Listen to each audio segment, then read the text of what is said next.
Kisah Para Rasul pasal pertama ayat yang 8 berkata, tetapi kamu akan menerima kuasa kalau Roh Kudus turun ke atas kamu, dan kamu akan menjadi saksiku di Yerusalem dan di seluruh Yudea dan Samaria dan sampai ke ujung bumi.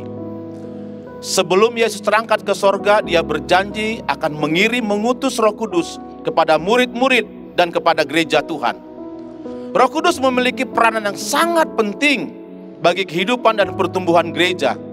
Dalam momen doa Pentakosta kali ini akan ada 8 kali pelajaran mengenai Roh Kudus secara online, yang akan dimulai dari tanggal 14 Mei sampai 22 Mei 2021 kecuali hari Minggu.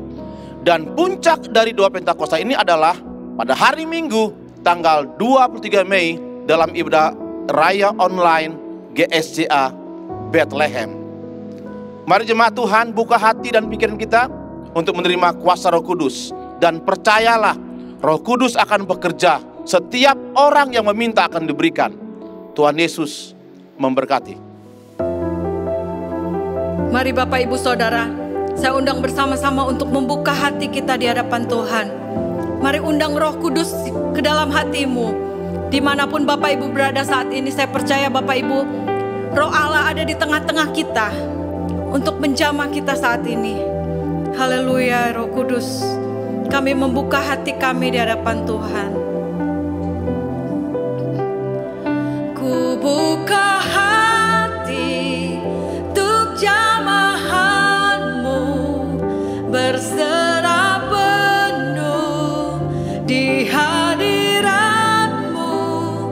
Kau ambil alih seluruh hidupku di altar-Mu,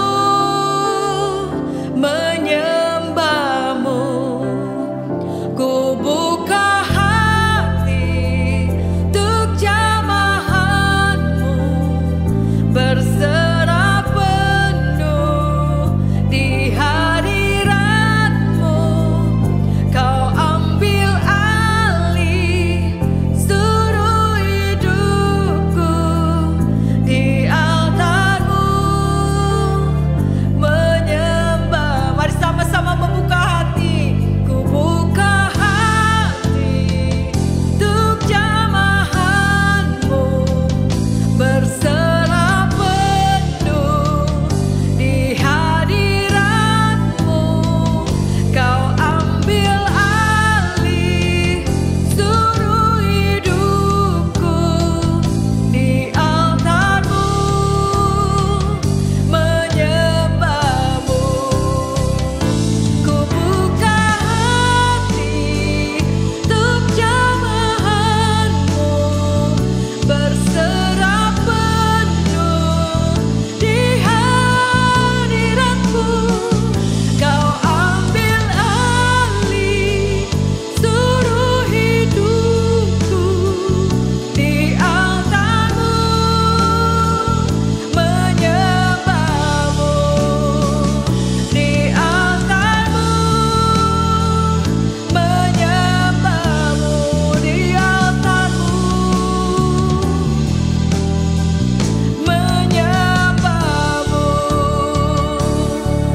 Oh, kami sembah Kau Tuhan. Mari Roh Kudus, kami buka hati kami, urapi setiap kami Tuhan. Mengalirlah Roh Kudus.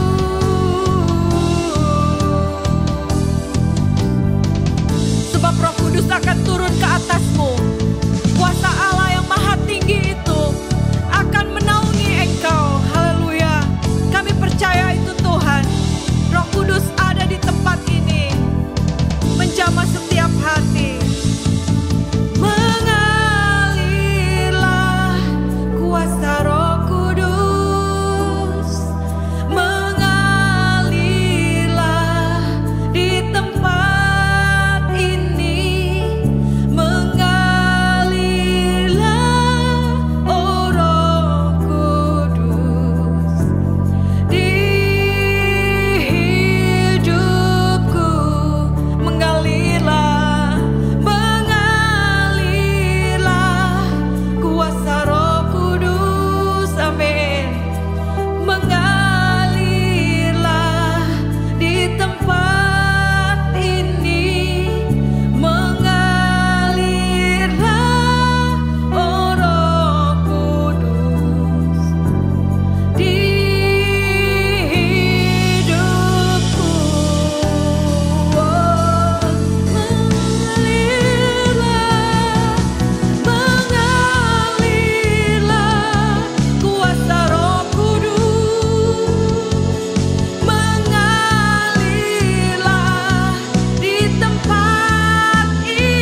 Selamat datang di dalam ibadah doa Pentakosta. Selama 10 hari ke depan ini, kita semua akan bersama-sama belajar firman Tuhan mengenai siapa Roh Kudus dan bagaimana Roh Kudus bekerja dalam kehidupan setiap kita. Namun, lebih daripada itu, bukan cuma sekedar kita belajar firman Tuhan, tapi kita juga berdoa bersama-sama agar setiap kita, saudara, siapapun, saya termasuk hamba Tuhan dan siapapun kita yang ada di dalam ibadah doa Pentakosta ini akan kembali di-refresh oleh Roh Kudus. Dan bagi saudara yang belum dipenuhi oleh Roh Allah, oleh Roh Kudus, saudara akan mengalami kepenuhan Roh Allah, dan itu yang menjadi doa kita bersama-sama. Sehingga kuasa Tuhan akan mengalir dalam kehidupan kita, mengalir dalam hidup kita, dan juga menguasai kehidupan kita untuk bisa hidup sesuai dengan apa yang Tuhan mau. Dan pada hari ini, tema saya adalah kering rohani, kekeringan rohani. Keadaan kering memang banyak dipersepsikan sebagai keadaan yang gak nyaman, saudara. Walaupun memang ada keadaan-keadaan orang mengharapkan ada kekeringan. Contoh misalnya kalau saudara habis dioperasi, saudara pengen cepat kering lukanya, ya kan? Tapi ini konteks yang tentu saja kekeringan yang tidak membawa kebaikan. Ya, ada musim kering yang berkepanjangan misalnya. Dan itu konotasinya adalah keadaan yang tidak nyaman, tidak ada kesegaran. Bahkan ujung-ujungnya adalah kematian. Nah, bagaimana dengan kering rohani, saudara?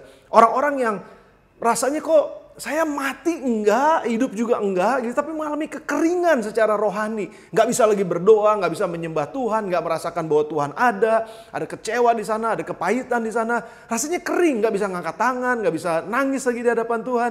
Jadi rasanya kering rohani. Saudara, kita nggak mau ngalamin kekeringan rohani tentu saja kan.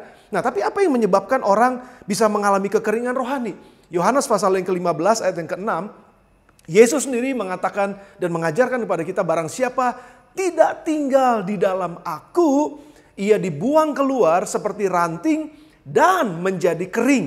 Kemudian dikumpulkan orang dan dicampakkan ke dalam api lalu dibakar. Saudara, Yesus sendiri katakan kalau tidak tertanam atau tidak tinggal di dalam aku, kata Yesus. Yesus adalah sumber kehidupan. Yesus adalah sumber pengharapan. Yesus adalah sumber segala sesuatu. Dan kalau kita tidak tinggal di dalam Dia, tidak remain in Him, ya kita nggak tinggal terus di dalam Dia, maka otomatis kita akan mengalami kekeringan. Dan dikatakan di situ kekeringan itu akan menyebabkan orang dikumpulkan. Ya, jadi orang-orang yang kering biasanya dikumpulkan dengan orang-orang yang kering, dan setelah itu mudah terbakar. Akan dibakar oleh api, saudara. Dan itu keadaannya karena putus hubungan dengan sumber. Kalau pohon putus hubungan dengan sumber air, maka pohon itu akan menjadi kering. Nah, akibatnya apa, saudara, kalau kita putus hubungan dengan Tuhan atau kita tidak ada di dalam Tuhan, yang menyebabkan akibatnya adalah orang menjadi takut. Ya, orang menjadi khawatir, orang jadi cemas tentang segala hal.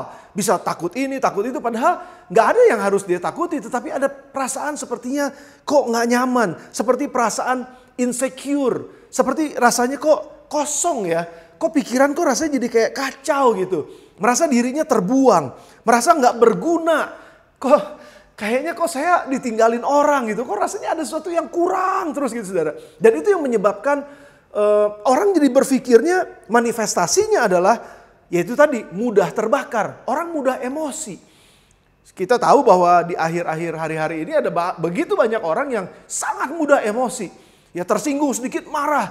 Dan ada orang melakukan kesalahan sedikit langsung seperti nggak insecure gitu. Langsung mengena kepadanya dan dia langsung bereaksi dengan negatif dan lain sebagainya. Nah, itu adalah ciri-ciri dari orang-orang yang memang mengalami kekeringan rohani. Karena apa? Karena tidak lagi tertanam di dalam Yesus. Tidak lagi ada di dalam Yesus, terpisah dari sumber kehidupannya, sehingga orang bisa jadi berontak, emosional, mudah marah, ya jadi nggak bertanggung jawab, atau mungkin lari dari masalah, apatis terhadap segala sesuatu, mungkin aja jadi iri hati, ya berpikiran negatif, lalu nggak puas, selalu menuntut orang lain, lalu dia selalu mau diperhatikan dan merasa tidak dihargai oleh orang lain dan lain sebagainya. Saudara bisa bayangkan, orang yang mengalami kekeringan rohani manifestasinya begitu banyak. Karena diakibatkan karena dia rasa takut, dia rasa insecure dan lain sebagainya. Saya ambil satu contoh, beberapa contoh maksud saya dari Alkitab.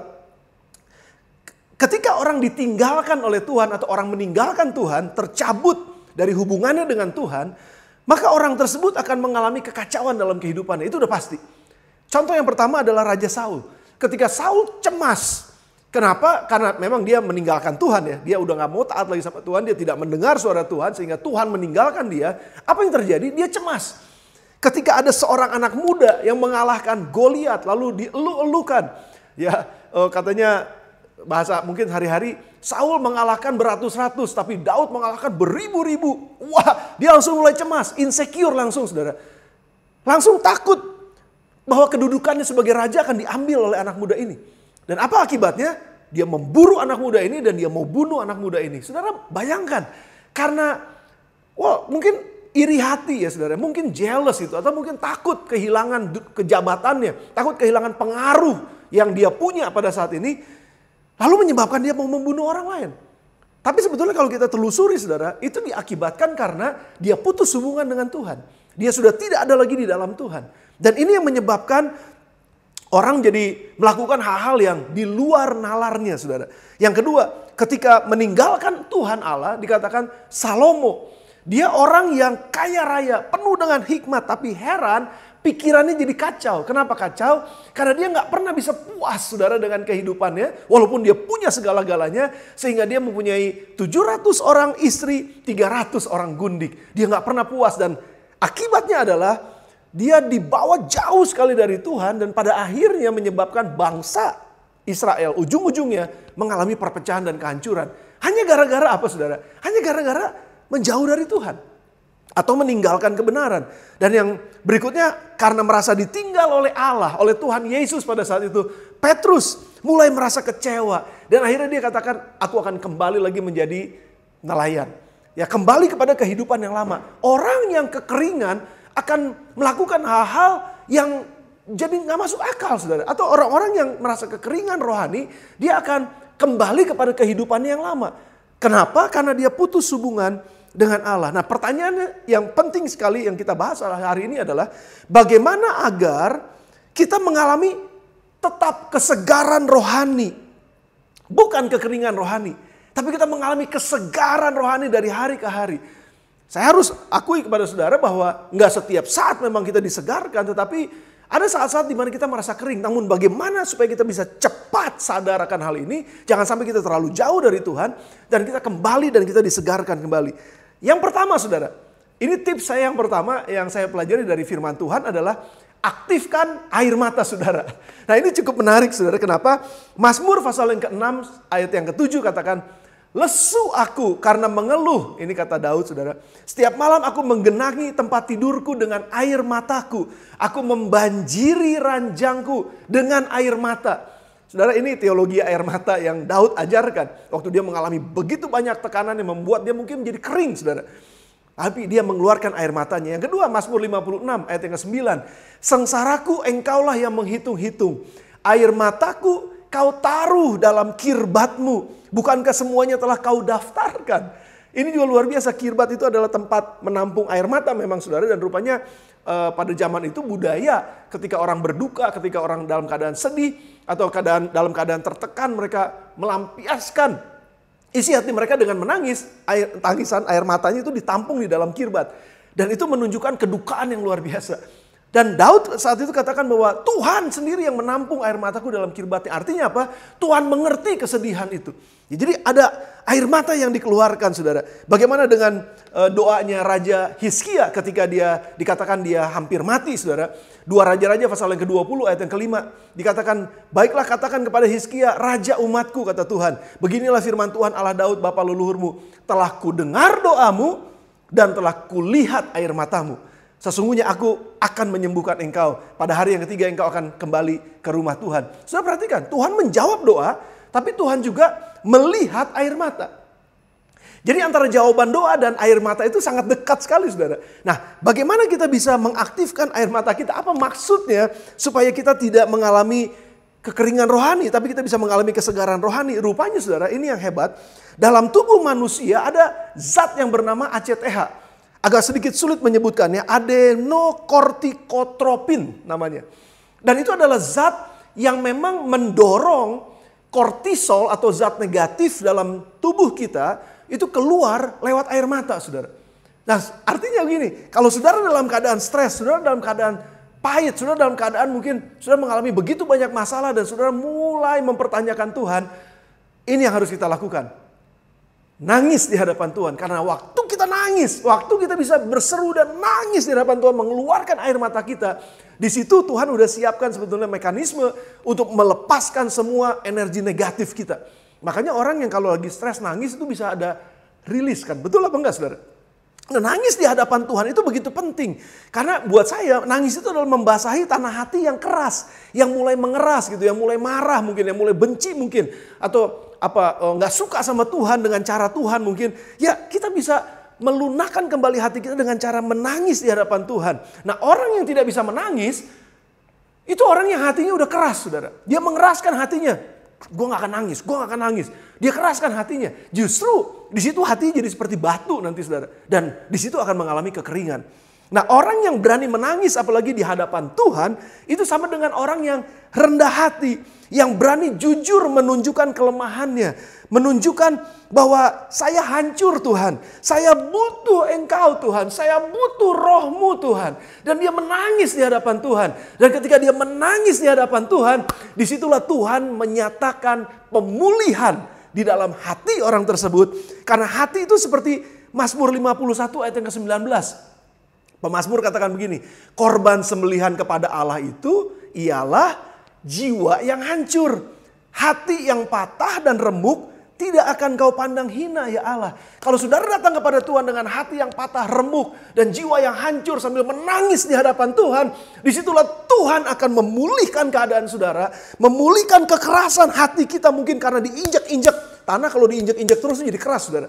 Sama kehidupan kita juga kalau terus diinjak-injak. Kayaknya gak ada harganya, kayaknya kita dipermalukan, kayaknya mungkin ngalamin semua masalah yang membuat kita menjadi berat. Itu tanah kita makin lama makin keras, tanah hati kita makin lama makin keras.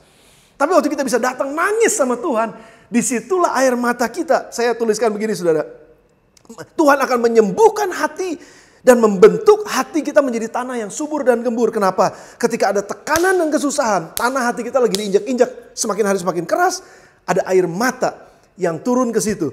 Seperti tanah yang sedang dibajak, dihujani, diairi. Seperti ada teguran-teguran, tanahnya digaruk. Di situ ada air mata yang mengairi. Saudara perhatikan, disitulah terjadi pemulihan hati. Hati yang keras menjadi dilembutkan oleh Tuhan. Dan akhirnya kita nggak akan ngalamin yang namanya kekeringan rohani. Tapi di situ Tuhan akan memulihkan kita. Lewat apa? Air mata kita. Jadi saudara yang udah gak bisa nangis, minta sama Tuhan saat ini, berserah sama Tuhan, percaya kepada Tuhan, dan menangislah di hadapan Tuhan. Berserulah kepada Dia dengan hati yang hancur. Tuhan suka dengan itu dan Dia akan memulihkan keadaan saudara. Dia akan memenuhi kita dengan air kehidupannya.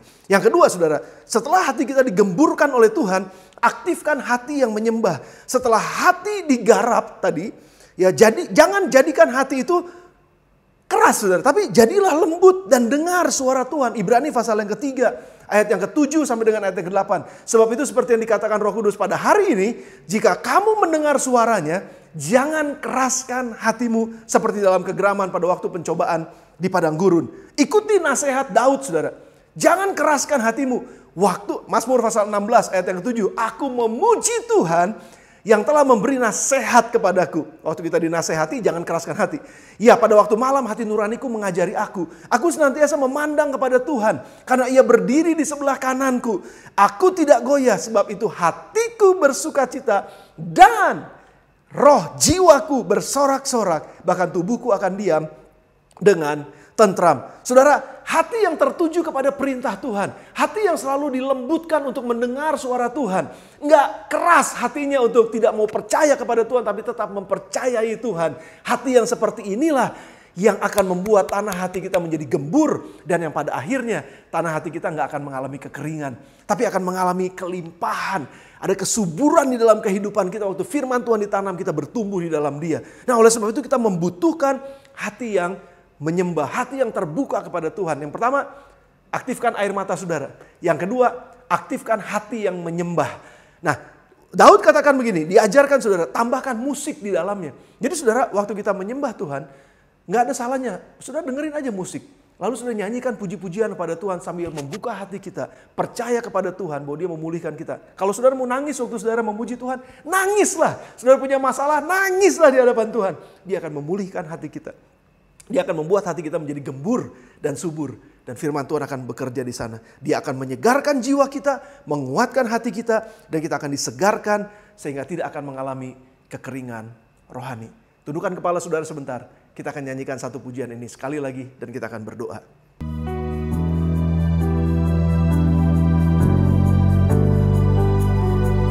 Mari Bapak Ibu sama-sama kita nyanyikan lagu ini sekali lagi dengan sungguh-sungguh. Mengalirlah kuasa Roh Kudus. Mengalirlah kuasa Roh Kudus. Mengalirlah di tempat ini. Mengalirlah, oh Roh Kudus, di hidupku. Mengalirlah, mengalirlah kuasa Roh Kudus. Mengalirlah di tempat ini. Mengalirlah, oh Roh Kudus, di hidupku. Pulihkanku, pulihkanku di hidupku. Amin, amin. Terima kasih, terima kasih Roh Kudus, terima kasih. Haleluya. Haleluya. Tuhan, kami datang kepadamu, firman sudah disampaikan. Kami memuji Engkau, menyembah Engkau. Dan pada hari ini Tuhan, kami mohon kepada Tuhan memulai ibadah doa 10 hari kami, doa pencurahan Pentakosta. Biar Tuhan sendiri akan mencurahkan roh-Mu buat setiap kami. Baik yang sudah dipenuhi oleh Roh Kudus maupun yang merindukan untuk dipenuhi oleh Roh Kudus. Mari Tuhan, Engkau sendiri yang akan membukakan hati kami semua untuk bisa menerima Roh Kudus masuk dalam kehidupan kami. Dan saudaraku yang dikasihi oleh Tuhan pada hari ini, hari yang pertama doa kita ini, saya ingin mengajak kepada saudara, kalau saudara sedang merindukan, mungkin saudara ada seperti kekeringan dalam kehidupan rohani saudara, minta kembali Tuhan untuk memulihkan kehidupan saudara, untuk memulihkan kembali kondisi kekeringan itu, di mana Tuhan mencurahkan hujan awal dan hujan akhirnya katanya. Ya, Dia mencurahkan kembali hujan rohnya buat kita. Dan saya berdoa dari tempat ini buat saudara. Kalau ada di antara saudara saat ini, mari mengangkat tangan saudara di hadapannya dan mulai berdoa. Mulai buka hati di dalam nama Yesus. Roh Kudus, Engkau lihat setiap tangan-tangan yang terangkat. Dan Engkau sendiri akan mengerjakan perkara-perkara yang luar biasa. Sementara mereka berdoa, minta Tuhan memulihkan hati mereka yang kering. Saat ini pulihkanlah Roh Kudus dalam nama Tuhan Yesus. Saudara terima pemulihan dari Roh Kudus pada saat ini dalam nama Tuhan Yesus. Haleluya. Bapak, aku berdoa Tuhan buat mereka yang merasa haus karena kekeringan Tuhan, mereka yang saat ini sedang merindukan untuk bisa dipulihkan kembali oleh Roh Kudus. Aku mohon kepadamu, pulihkan dalam nama Tuhan Yesus, sembuhkan dalam nama Tuhan Yesus.